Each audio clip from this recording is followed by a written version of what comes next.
Alright guys, before I get into the video, if you would like, please donate to the channel. The link's down in the description. I will really appreciate that. I came across an article called Abel Sanchez. I thought Fury beat Wilder and will beat him again.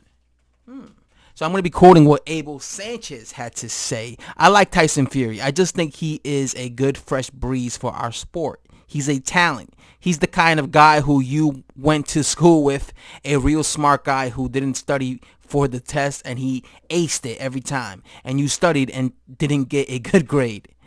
He just seems like one of those guys who potentially hasn't really been tapped if he stays focused. He seemed to have had some issues with his head physiologically, but if he stays focused, I think he's going to be very difficult to beat a 6'9" mobile man with some great hand speed and great ring IQ.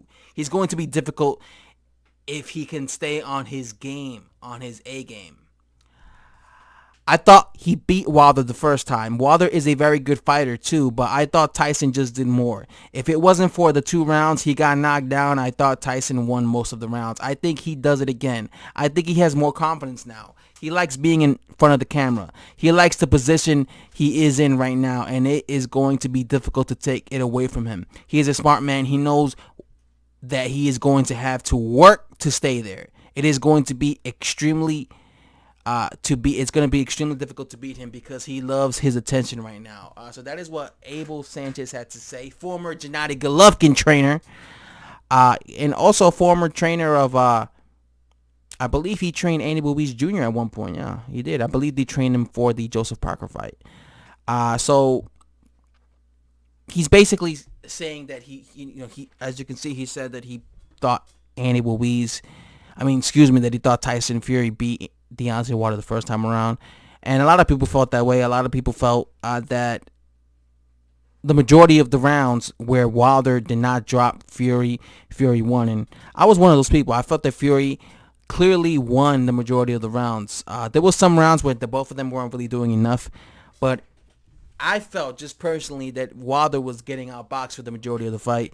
And I've always said, even if the only rounds I really gave to Wilder were the rounds where he dropped Fury.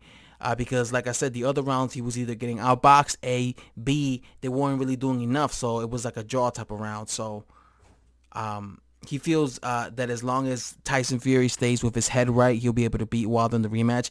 I believe that if he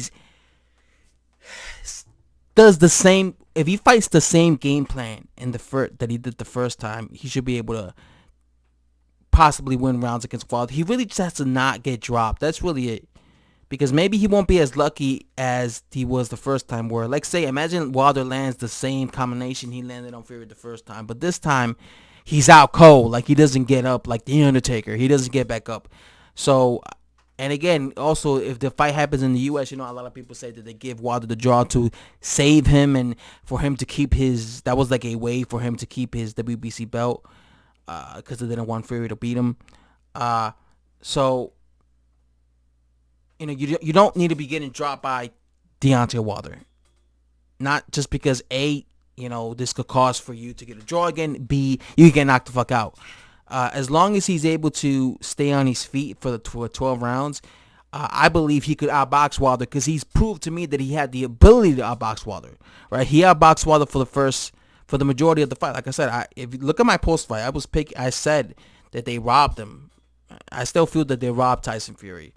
But again, this is boxing, and Wilder has this ability to knock to catch Fury. Again, he can knock him out this time. So, yeah, that's all I have to say, guys. Short video, and I'm out. Peace.